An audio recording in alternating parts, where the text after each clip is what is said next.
ఈ వీడియో చూసే ముందు ఓం శ్రీమాత్రే నమః అని కామెంట్ చేయండి. శ్రావణ మాసం అంటే లక్ష్మీదేవికి ఎంతో ప్రీతికరమైన మాసం. శ్రావణ మాసం ఈ సంవత్సరంలో ఎప్పుడు ప్రారంభమయ్యి ఎప్పుడు ముగుస్తుంది? అలాగే మనం ముఖ్యంగా జరుపుకునే వరలక్ష్మి వ్రతం ఈసారి ఏ తేదీన వచ్చింది? అమ్మవారికి ఏ సమయంలో పూజ చేస్తే అష్టైశ్వర్యాలు లభిస్తాయి? ఒకవేళ మీకు పూజ చేయడం కుదరకపోతే వరలక్ష్మి వ్రతం ఏ రోజున జరుపుకోవాలి? ముఖ్యంగా ఈ శ్రావణ మాసంలో ఎన్ని శ్రావణ శుక్రవారాలు వచ్చాయి? అవి ఎప్పుడెప్పుడు వచ్చాయి? అలాగే శ్రావణ మంగళవారాలు ఎన్ని వచ్చాయి? ఇలాంటి ఎన్నో విషయాల గురించి ఈ వీడియోలో వివరంగా తెలుసుకుందాం. మన హిందువులు అందరూ కూడా ఎలాంటి శుభకార్యాలైనా శ్రావణ మాసంలో జరుపుకుంటూ ఉంటారు. అన్నీ మంచి రోజులే ఉంటాయి. మనం ఏ శుభకార్యాలు చేసుకోవడానికి అయినా సరే, పూజలకైనా, వ్రతాలకైనా, పెళ్ళిళ్ళకైనా సరే ఎంతో విశేషమైన మాసమే శ్రావణ మాసం. ఇంకా కొద్ది రోజుల్లోనే శ్రావణ మాసం ప్రారంభం అవుతుంది. ఈ శ్రావణ మాసంలో ప్రతి ఇల్లు కూడా ఆలయాన్ని తలపించేలా ఉంటుంది. ఏ ఇల్లు చూసినా సరే కళకళలాడిపోతూ ఉంటుంది. ఎందుకంటే ఈ శ్రావణ మాసం అంతా కూడా ఏదో ఒక పూజలతో, వ్రతాలతో ఇంట్లో ఉన్న స్త్రీలందరూ కూడా ఎంతో భక్తి శ్రద్ధలతో పూజలు చేస్తూ ఉంటారు. శ్రావణ మాసం అంటే పౌర్ణమి నాటి చంద్రుడు శ్రావణ నక్షత్రంలో ఉంటాడు కాబట్టి దీన్ని శ్రావణ మాసం అంటారు. ఈ శ్రావణ మాసం అంటే లక్ష్మీ అమ్మవారికి చాలా ఇష్టమైన మాసం కాబట్టి ఈ శ్రావణ మాసంలో ఆ లక్ష్మీదేవిని భక్తి శ్రద్ధలతో పూజించినట్లయితే స్త్రీలకు సౌభాగ్యం, ఆ ఇంటికి సిరి సంపదలు, అష్టైశ్వర్యాలు లభిస్తాయి. అయితే ఇంతటి పవిత్రమైన ఈ శ్రావణ మాసం ఈ సంవత్సరంలో ఆగస్టు 5వ తేదీన సోమవారం రోజు ప్రారంభమై సెప్టెంబర్ 3వ తేదీన మంగళవారం అమావాస్య ఈ శ్రావణ మాసం అనేది ముగుస్తుంది. ఆగస్టు 5వ తేదీ నుండి సెప్టెంబర్ 3 వరకు ఈ నెల రోజుల పాటు ఈ శ్రావణ మాసంలో అన్నీ కూడా చాలా ముఖ్యమైన రోజులు. అయితే ముఖ్యంగా మన ఆడవారు ఎక్కువగా ఎదురు చూసే వ్రతమే వరలక్ష్మి వ్రతం. ఈ రోజున స్త్రీలందరూ అమ్మవారిని భక్తి శ్రద్ధలతో పూజిస్తారు. ఈ శ్రావణ మాసంలో అమ్మవారిని కనుక పూజించినట్లయితే మీ ఇంటికి సిరి సంపదలు, అష్టైశ్వర్యాలు, ఆయురారోగ్యాలు, సకల సౌభాగ్యాలు కూడా వస్తాయి. అయితే ఇంతటి మహిమాన్వితమైన రోజున శ్రావణ మాసంలో పౌర్ణమికి ముందు వచ్చే శుక్రవారం రోజున వరలక్ష్మి వ్రతాన్ని ఆచరిస్తారు. అయితే ఈ సంవత్సరంలో వరలక్ష్మి వ్రతం ఏ రోజున వచ్చిందంటే ఆగస్టు 16వ తేదీ శుక్రవారం రోజున వరలక్ష్మి వ్రతం వచ్చింది. ఈసారి ఈ అమ్మవారికి ఏకాదశి తిథి ఈ వరలక్ష్మి వ్రతం రావడం చాలా విశేషం. కాబట్టి ఈ వరలక్ష్మి వ్రతం రోజున స్వామివారిని అలాగే అమ్మవారిని ఇద్దరిని పూజించినట్లయితే ఆ తండ్రి ఆశీర్వాదం వల్ల మీకు అఖండ రాజయోగం వరిస్తుంది.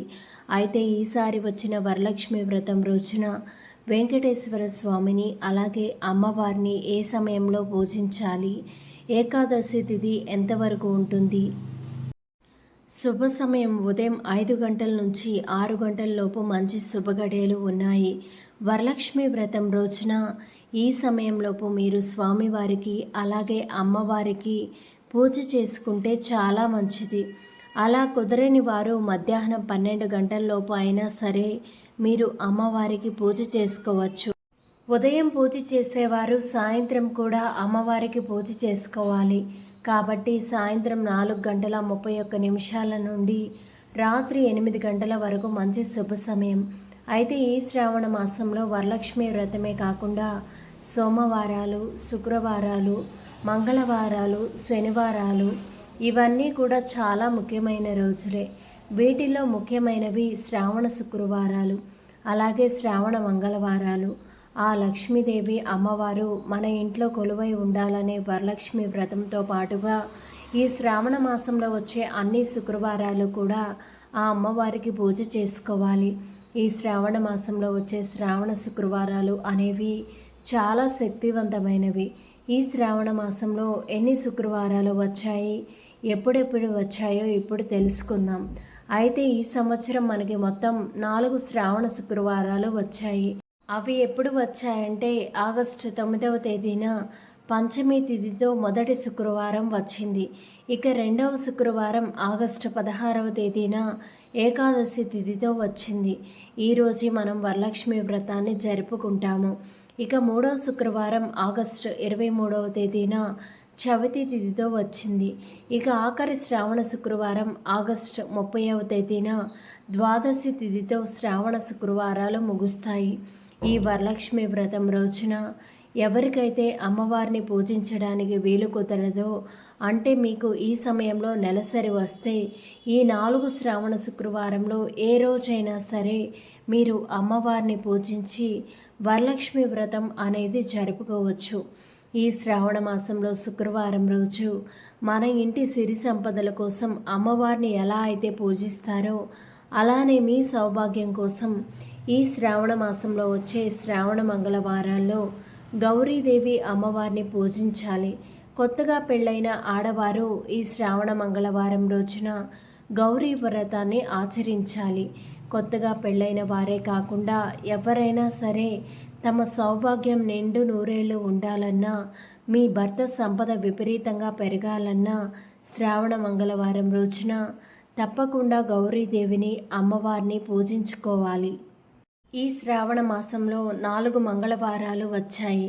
అవి ఎప్పుడెప్పుడు అంటే ఆగస్టు 6వ తేదీన మొదటి మంగళవారం వచ్చింది. ఇక రెండవ మంగళవారం ఆగస్టు 13వ తేదీన వచ్చింది. మూడవ మంగళవారం ఆగస్టు 20వ తేదీన వచ్చింది. ఇక ఆఖరి శ్రావణ మంగళవారం ఆగస్టు 27వ తేదీన వచ్చింది. ఈ విధంగా శ్రావణ మాసంలో వచ్చే శ్రావణ మంగళవారాల్లో గౌరీదేవి అలాగే శ్రావణ శుక్రవారం రోజు శ్రీ మహాలక్ష్మీదేవిని పూజించుకోవాలి. ఇలా ఎవరైతే శ్రావణ మాసంలో ఈ నియమాలు పాటించి అమ్మవారిని పూజిస్తారో వారికి అష్టైశ్వర్యాలు కలుగుతాయి. ఈ వీడియోని లైక్ చేసి మా ఛానల్ని సబ్స్క్రైబ్ చేసుకొని సపోర్ట్ చేయండి. వీడియోని చివరి వరకు చూస్తే జై శ్రీరామ్ అని కామెంట్ చేయండి.